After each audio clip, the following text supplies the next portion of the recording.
Chapter 4 Elegy. Octavia walked side by side with Big McIntosh down the same road that she'd firmly etched into her memory. Past the log dam and the stream again, hearing the same birds and squirrels and deer, feeling the same soil gather under her hooves. She'd even brought a stack of sheet music in case inspiration struck as hard as it had last time. The same sounds, the same colors, the same smells through the wood, down the dirt road, and on the farm, unfolding like a flower again as she emerged from the tunnel-like forest path. Stumbling, Octavia caught herself on a low branch by the roadside. Her. What she could see, what she could hear, what she could get out of being with him. Her! At his questioning look, her heart froze, but she just swallowed hard, nodded, and trotted on. No place to have a crisis. No, why now? Even with that wonderful view spread out in front of her, she closed her eyes and pictured Big Mac's face. Sweet, earnest, nothing hidden. Nothing. If she could never play music again, would she choose? No, not fair. But she had written those postcards to him, and she meant every word. Octavia opened her eyes and took in the entirety of the farm. All of it, what made Big Mac who he was. That's what she'd find, not the music, not how the first evening run had affected her playing, but the look on his face when they'd both stopped, out of breath. Not how the colors had added meaning to the music, but how they had added meaning to her. She added a nervous little laugh, and there went his eyebrow, but her heart thawed as she dragged it up from the ground. She still gritted her teeth. Good questions. Good because she cared about the answers, and that at least drew a weak smile from her. Up the path she followed him, into the house and upstairs. Spare room's here, same as the last time you saw it. Washroom across the hall. I'll give you a moment to get settled while I put my work collar on. He stepped past her and swung his door around behind him, but it remained cracked. She could see her 3 postcards propped up among the photos on his dresser. He'd kept them. She blushed and had to stifle a laugh when she figured he'd probably arranged them so the doll could see.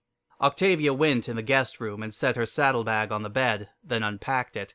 She'd picked up a few more rustic grooming tools in case something out here demanded them, though she had to admit she didn't really know how to use them. Her standard hairbrush, soap, shampoo, toothbrush, blanket, out on the dresser, and then the curry comb and the hoof pick she'd had a devil of a time finding in Canterlot. Those had gotten her an odd look from the cashier. Her ears pricked towards a squeaky hinge in the hall, and she trotted out to find him waiting. All set? He asked. Yes, she answered. So, what did you have in store for me now? I just appreciate your company. He cocked his head towards the staircase. You can walk along while I do my chores. Oh, I intend to help, she said, giving his shoulder a shove. I can't live off your hospitality without contributing. I'm going to earn my keep. Big Mac stopped halfway down the flight of stairs. Well, I suppose I can find something for you to do. I gotta plow the hayfield today. No way am I gonna hitch you up to a plow, but you can help push from behind if you like. She nodded hard and hustled down the stairs, beating him to the door. What are you waiting for, slowpoke? With a chuckle, he just led her toward the barn at a slow, rolling gait. Halfway there, he paused to wave at a gray Pegasus who'd swooped past the front porch. The mare did a double-take at the sight of the two of them and nearly dropped out of the sky before grinning and flitting off again. Octavia raised an eyebrow. A friend of yours? He broke into a small smile, one which was clearly much bigger on the inside. Yeah, you ever have some pony who's just always there? You don't even realize it, but when you look back, they've been beside you all along. Pretty much a sister, except we don't fight.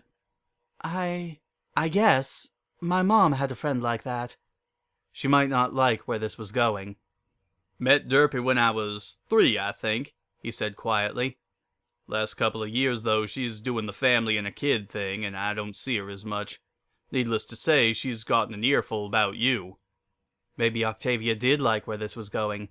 Either way, he'd resumed his walk to the barn, so she trotted to catch up. Big Mac hitched himself to the traces and dragged the plow out to the nearby field, then turned the steel tip down to cut into the earth. Now come up on it easy, he said. Just push it along, not too hard. Keeping pace with him, Octavia edged forward until her chest rested against the back of the wooden frame, then leaned into it with her weight. The harness did slacken a bit. Maybe she was helping, though she had to tilt her chin up to clear the plow's top, so she had a hard time seeing where she was going. More than once she stumbled, but she got right back in place each time. Big Mac was right. The plow didn't really accommodate this kind of help. No way to see where to place her hooves on the uneven furrows. She kept kicking the back of the blade with her foreleg, and she could already tell the jostling would leave a good number of bruises on her chest. So of course the smile never left her face. Up and down the rows they went, almost halfway done now, and Octavia tripped on a clod of dirt, and a rear hoof buckled under her. Ow, ow, ow! In a flash, Big Mac had wrestled free of the harness and rushed around to where she'd crumpled. Octavia, are you all right?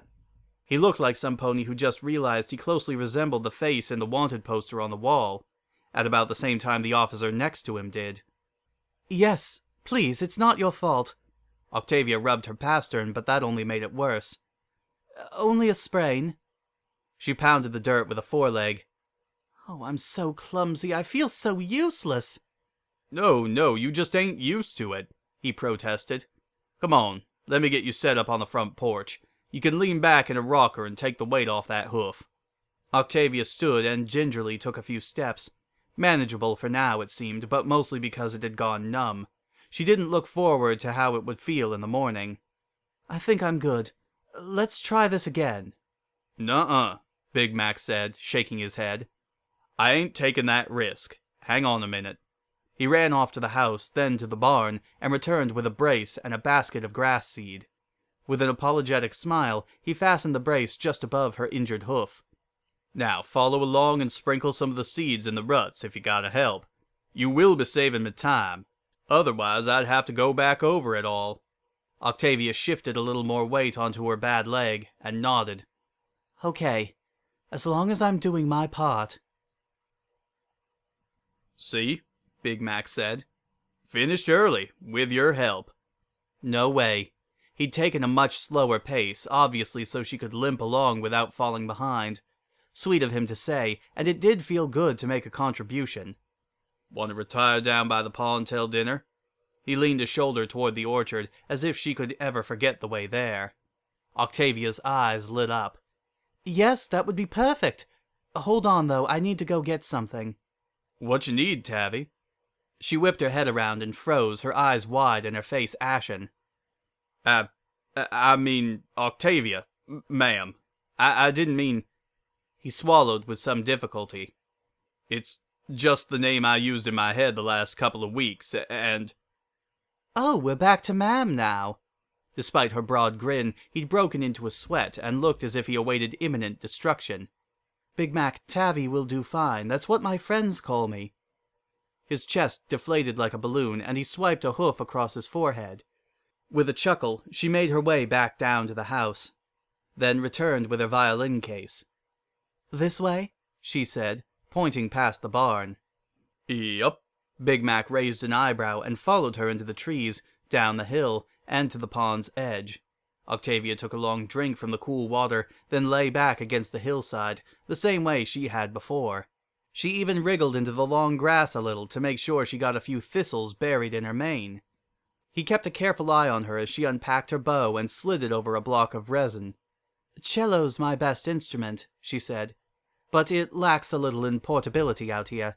Her eyes did flick toward the dark-stained maple for a second, but they quickly returned to the bow's hair. A rich charcoal color. Did he notice? Is that... She guessed she had her answer. Yep, from my own tail. Turns out I have good hair for bows. You know, that works out just right, Big Mac said with a broad grin. Tavy, it's like you're made of music. And a full laugh escaped her throat. I never thought of it like that. You have an interesting way of looking at things. Wind chimes, he muttered. Huh? Your laugh. Big Mac closed his eyes and sighed. Reminds me of wind chimes. Except the color, kind of a burgundy red. Octavia smiled back, then licked a hoof and rubbed a mark off her instrument. If she couldn't repay him in labor, she'd repay him in entertainment. Of course, she would have anyway. She'd have played for herself, and she'd certainly play for a friend. What am I gonna hear? Oh, I don't know. She shrugged, even though he still had his eyes closed. I just thought I'd run through some exercises, then try a few pieces that seem appropriate to the venue. I'm curious to see if they turn out any better, right here at the source of my inspiration. Octavia played half a dozen scales, then glanced at him again. He hadn't budged an inch, except he'd found a stalk of grass to chew on. Next, a nice Romanian dance tune.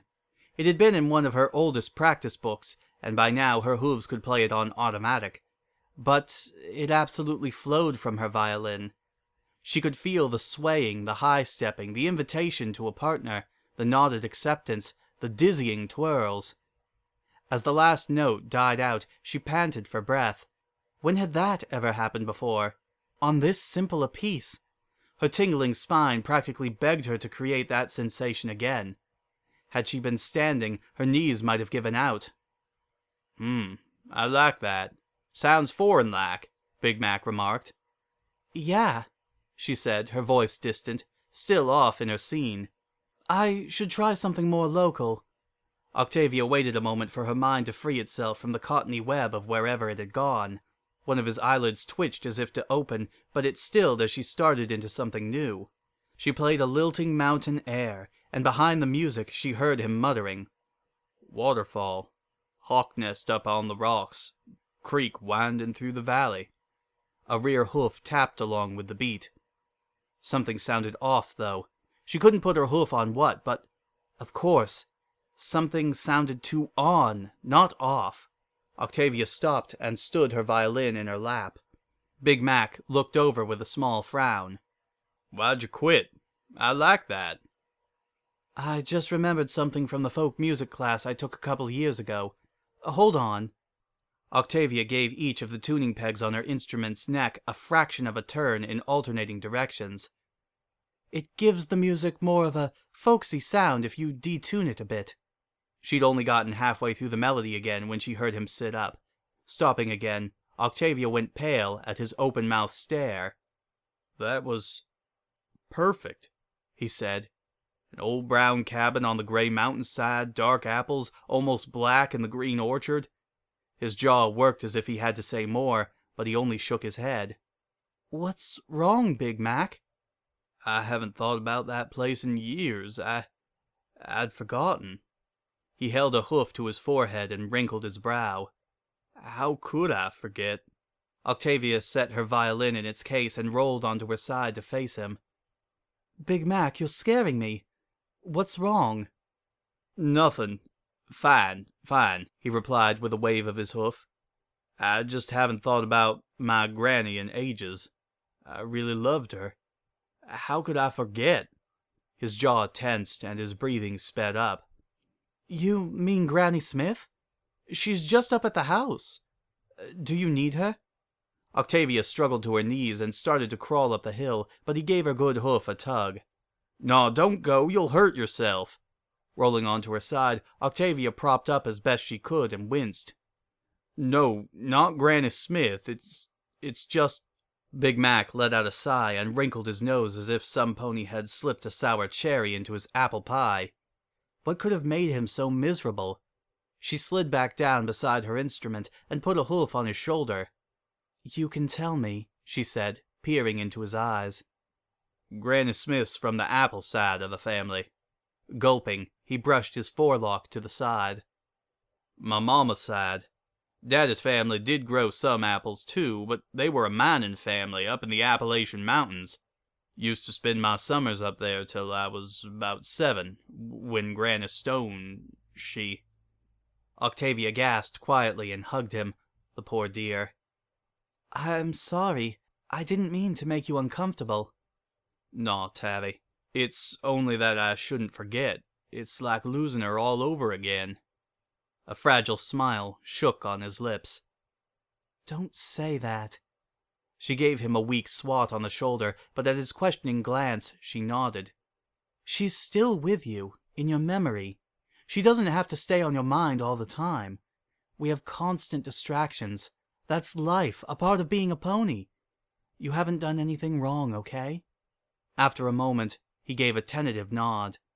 Yeah, I'm fine. You played that so well, it put me right back on that mountaintop. Well, tell me about it. What was she like? Big Mac, come into the house for a minute, Granny Stone called. The old brown mare leaned against the frame of the cabin's front door. Yes, Granny, coming. A scrawny red colt trotted out of the noonday sun and into the shelter of the porch's tin roof. She cast a critical eye up and down his wiry frame. Big McIntosh. Don't know why they named you that, such a skinny thing. With a high-pitched titter, she dumped the ashes out of her pipe and stuffed a fresh wad of leaves in.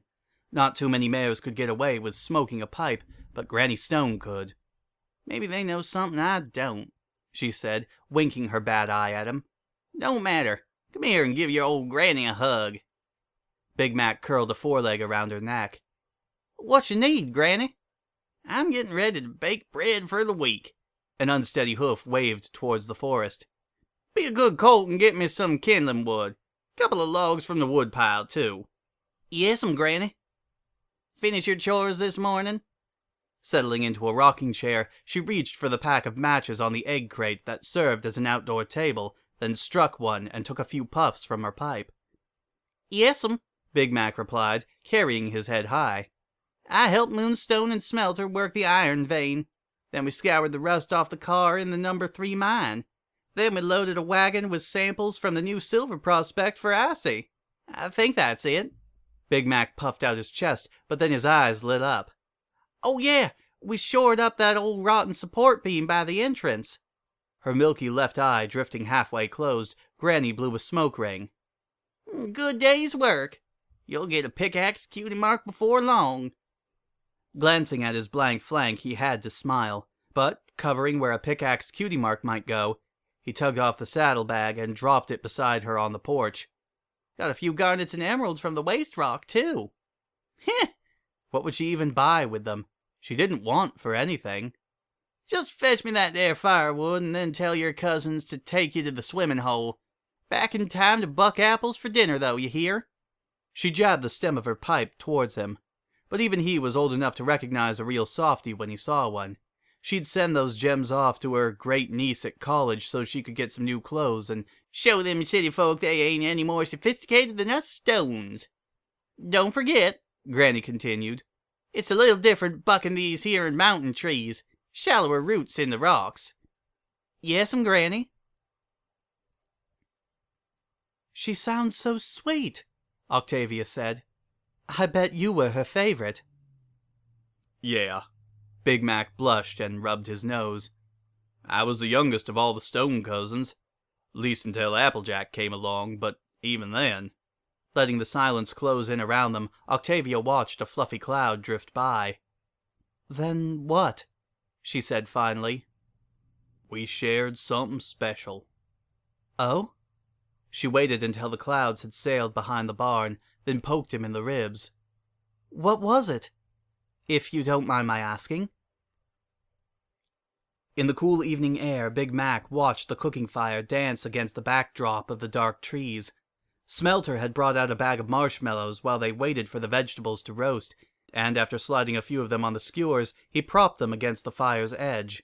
The browning, crunchy crust and gooey center. Big Mac licked his lips. Granny Stone wouldn't yell about spoiling dinner, as long as she got a couple of them too. Crackling and popping, the flames sent glowing red flecks of ash spiraling up into the night, and somewhere in the trees an owl hooted. Every one of them, all outside and crowded around, even some of the neighbors. He had to smile. Just like home, only different. But the same. He'd rather just watch and listen, so he sat a short distance away, where he could see the firelight on every pony's faces. But one moved. Granny Stone walked around the ring of stones and plopped down next to him. Is something wrong, Big Mac? No, Granny Stone. Just enjoying the view. Granny Smith's been teaching me to soak up nature all around me back at Sweet Apple Acres, and find that connection to the earth. He took a sniff of the rich hickory smoke, but not too close. He made that mistake once and spent the better part of half an hour coughing. thought I should keep it up while I was here. Granny Smith gave a sharp nod. Why's the matter, that Granny Smith? She knows what's important. You take heed now, and you'll be stronger for it. The magic comes from the earth, you know. Yes'm. Now come on over with the rest of us. Moonstone's gonna get out his fiddle. Mom and Dad hadn't gotten a lick of musical talent, even though it carried through both sides of the family. So, aside from a couple of clumsy lullabies, Big Mac had never heard any music to speak of, not close up, so he absolutely hadn't expected what he saw. Threads of color wafted up into the sky from the fiddle, twisting and looping like Granny Smith's darning needle. They gathered around the instrument too, and hung there, mostly brown and kind of hard to see against the forest, but when Moonstone played up higher, some blues and reds flitted around. One even came near him, and he reached out to touch it. He didn't know when Granny Stone had left his side, but she came back out of the cabin with an old hammered dulcimer. Last year, or the year before, he'd seen it in the closet and asked about it, but he'd never heard her play. But now she joined in, as smoothly as if she did it every day. A nice harmony, all playing together. Some of the colors clashed, but he didn't care. Just because two colors didn't look good together on clothes didn't mean they couldn't go side by side on the farm. All those flowers and vegetables and fruits and grain. What went together depended on the context. Sliding up to Granny Stone, he followed the lines of gold and orange and green as they floated up from her dulcimer. When Moonstone started the next song, Granny Stone sat it out. She bent down to Big Mac's ear and cocked her head. You can see 'em, can't you? The colors. Well, yeah, Big Mac shrugged. Hard to miss.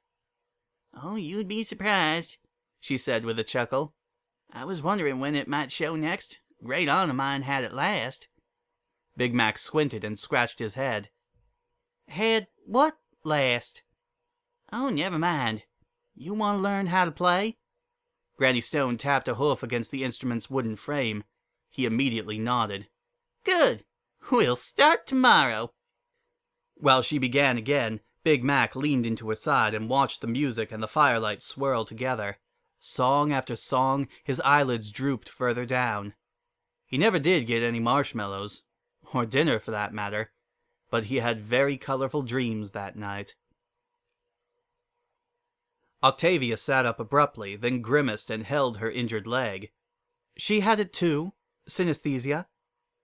Yep, Big Mac said with a nod and a shrug.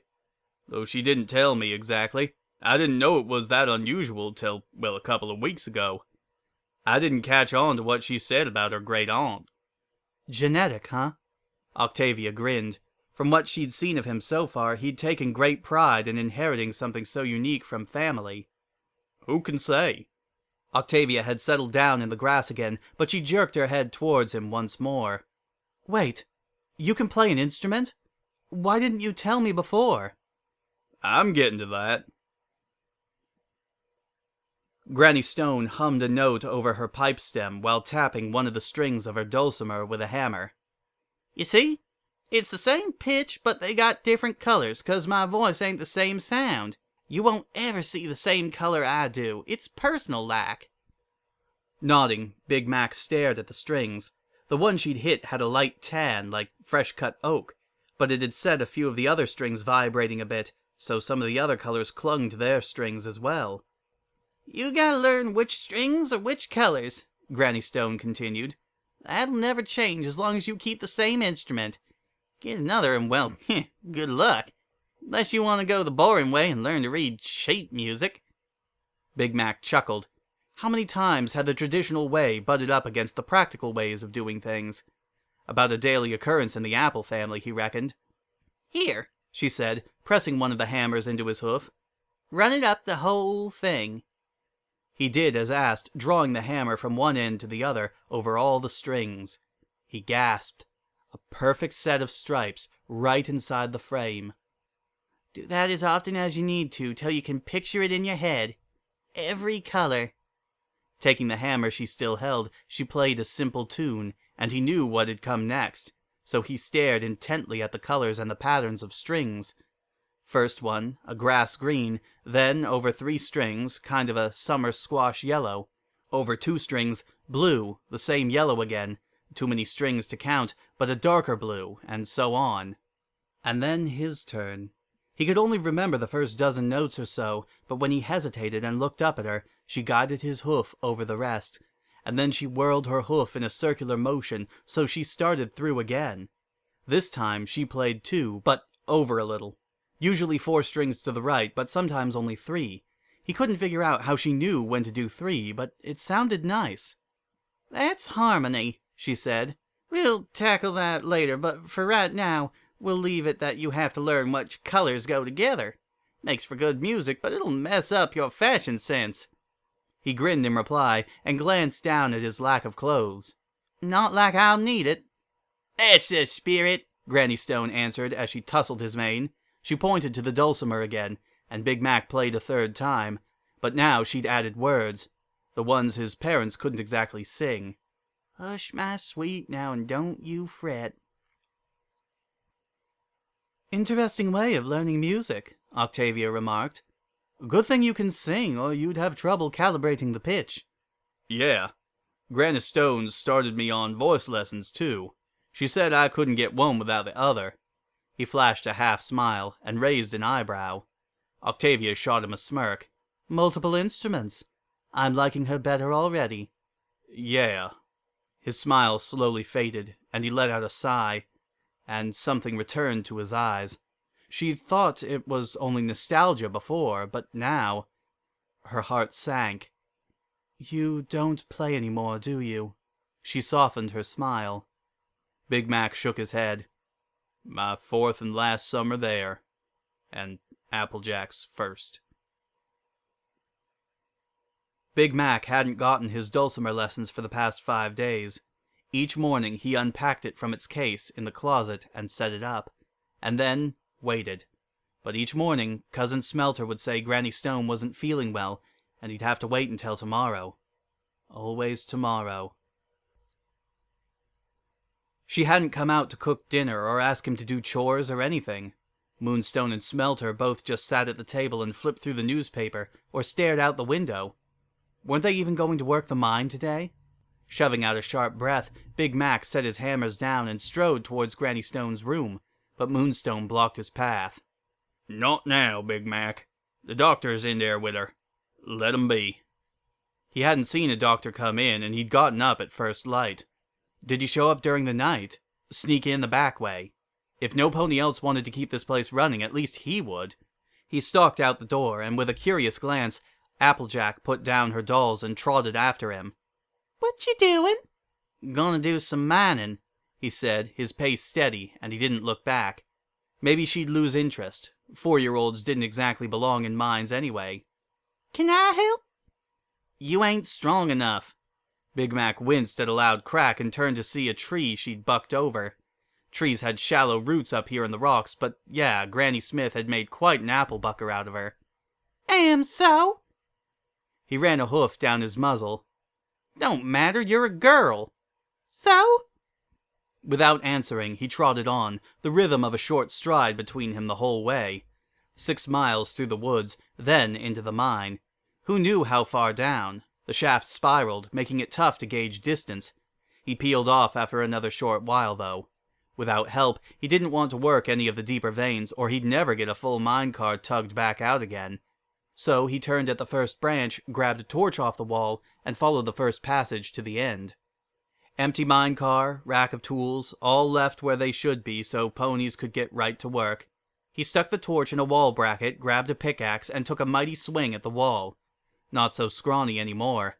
Granny Stone used to call him that, but always with a gentle smile. Not this year, though. A fresh cutie mark, and he'd even grown almost as big as Dad already. Applejack scratched a hoof at the wall. "Can I help?" Strong legs or no, she wouldn't be able to swing a heavy axe with her mouth. "You're doing fine, just keep at it." When he had enough rubble dislodged, he gathered up the small boulders and dumped them in the mine car, then went back to work, and beside him, Applejack carefully scooped up the small dust pile she'd made, stretched up as high as she could, and poured it into the car's bin. If he wasn't so determined to stay in a rotten mood, it would have been one of the cutest things he'd ever seen. "What do you do with this?" she asked, peering over the steel edge and pulling herself up for a better view. "Get the metal out," he muttered through the pickaxe handle. Applejack shoved her hat back so she could see again. Way too big for her, but Mom had made her bring it. How do you know there's metal? Test for it in town. Plus you can see silvery bits in it as you dig. Lose sight of those and you gotta dig in another direction. She only wrinkled her brow. Always more questions with that one. He'd come up here to work and learn music, not be a foal-sitter. How do you get it out? Sighing, Big Mac set his pickaxe down. You gotta bake it, real hot. Her face brightened and she clapped her hooves together. Oh, in the oven? No, we ain't got one that gets hot enough. Takes a special kind.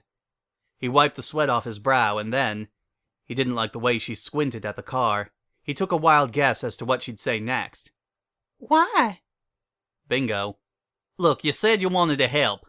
She gave him a vigorous nod. Talking ain't helping. Within a couple hours, he'd filled the car and towed it back toward the entrance, but no way he could get it down the mountainside without one of his cousins to help.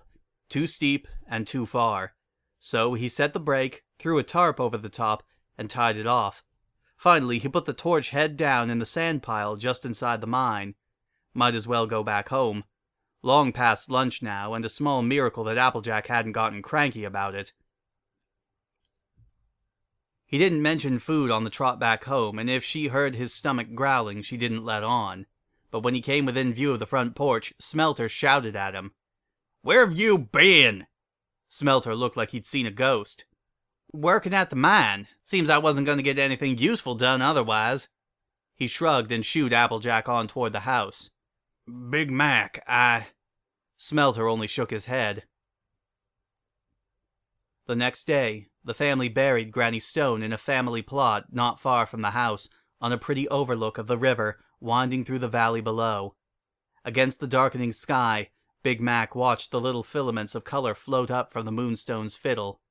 The tune. That old family lullaby that Big Mac's parents used to sing before he outgrew it, and that Granny Stone had taught him to play. Kind of an odd choice for a funeral, but it kind of fit, too. Applejack sang along, far too loud for the occasion, but every pony only smiled at her. Quietly, Big Mac walked the short distance back to the house and returned with the dulcimer. Moonstone was still playing, and soon the tender sound of hammer-struck strings accompanied him. Big McIntosh looked away. "I haven't played since." Frowning, Octavia shook her head. "I'm sorry, I shouldn't have pried." "No, you didn't do any harm." "It's just—" Octavia gulped. She hadn't gauged how to handle this well yet. "Don't you think you should? Play, that is. It meant a lot to her to teach you that. You shouldn't keep it hidden." He shrugged and pursed his lips. "I know. I tried once a few years back. Couldn't do it." "Those kinds of things need to be appreciated, Big Mac. Maybe it wouldn't be so bad with some pony else there. I'll play with you." She looked at the ground and blinked. If she blushed too hard, he might shut the door. Not hard enough, and he'd brush it off. "That is, if you have the dulcimer here. I assume you brought it back with you. No pony ever deserved it more." "Yeah, in my room." Octavia waited another moment to watch his posture, nothing signifying that the conversation had come to an end. "Can we go and get it? I'd love to see." He sighed. "Sure." Immediately she rolled over and touched his shoulder. "Only if you're certain you want to share that with me. You don't have to." "Only fair. You shared so much with me through your music." He covered her hoof with his own, then led the way back to the house and up to his room. She limped along with her violin. She doubted it would get stolen here, but it still didn't sit right with her to leave it out in the orchard. From the bottom of the dresser drawer, Big Mac pulled out a richly stained, dark walnut case and opened it to reveal a trapezoidal instrument in a light birch hue. A pair of matching hammers lay next to it. Octavia gasped. She reached out a hoof and tentatively plucked one of the strings. What a wonderful resonance from such a well-worn and chipped antique. "Wow, that's a lovely sound. You should rub some oil into it to moisturize the wood. I bet you could get it looking beautiful." Nodding slowly, Big Mac shut the case again. Come on, let's go back out by the pond. No pony will hear, she urged him as she took his hoof. Give it a try. I dunno.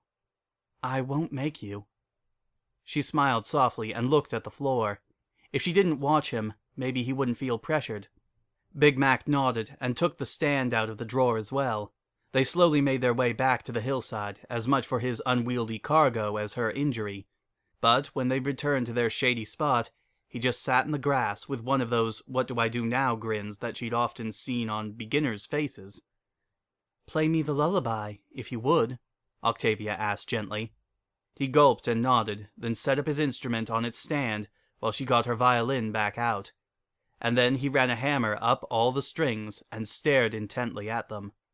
Of course, he had to refresh his memory on the colors after all this time. He hummed some tones and adjusted the tuning of a few strings. And he played. A simple melody, but musicality comes through independent of a piece's difficulty. Rusty, yes, but he was no beginner. Very pretty, enchanting even. Not a tune she'd heard before, but she picked it up quickly. By the second verse, he'd added a skillful harmony, and on the third she joined in as well.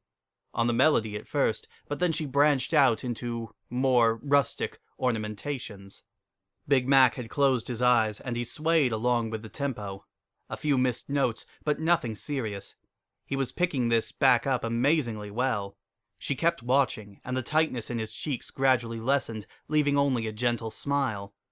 To think that he would share something so personal with her, it made her nose tingle, and she had to brush at it with a hoof when she had a brief moment.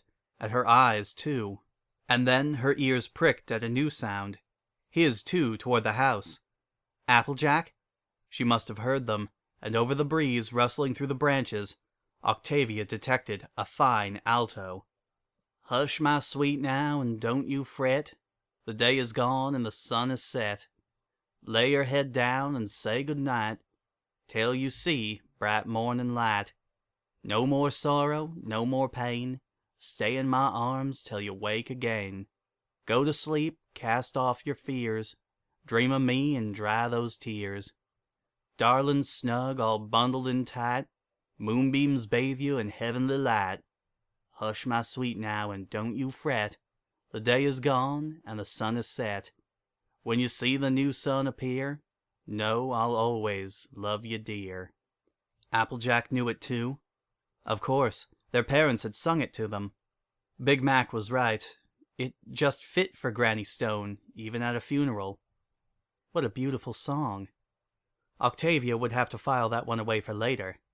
In fact, her mind boggled with possibilities.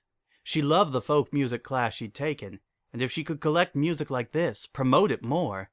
And him sitting over there. He sniffled a little, but he wore a warm smile. She'd never felt such a connection with another pony before. Had some pony let her into her life like that? He was staring at her, and a blush had overtaken his face. And the dinner bell rang. Octavia didn't want to move, but she knew how things had to run on a schedule around here. Now wasn't the time to push Big Mac further out of his comfort zone. She stood and brushed a bit of the debris from her mane. Oh yeah, she'd deliberately gotten some burrs in there. Without her having to ask, he stepped over to pick through her mane, working his way up her neck again. That wonderful feeling, all the tension draining from her withers. She could stay like this forever, but yes, dinner was waiting. And so it stopped, like it had to. She turned her head to thank him, but he just stood there, so close, blushing. Octavia closed her eyes, leaned in, and kissed him. She hoped he'd spit out the burrs already, but really she didn't care.